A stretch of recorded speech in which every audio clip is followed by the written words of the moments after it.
আজ কচু শাক রান্না করবো তো ওখানে কচু শাক কেটে নিয়ে আসি।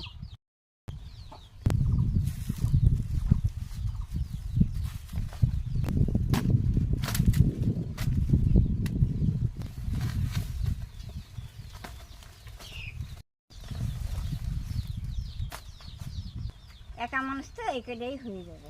এবার বটি দিয়ে কেটে নেই।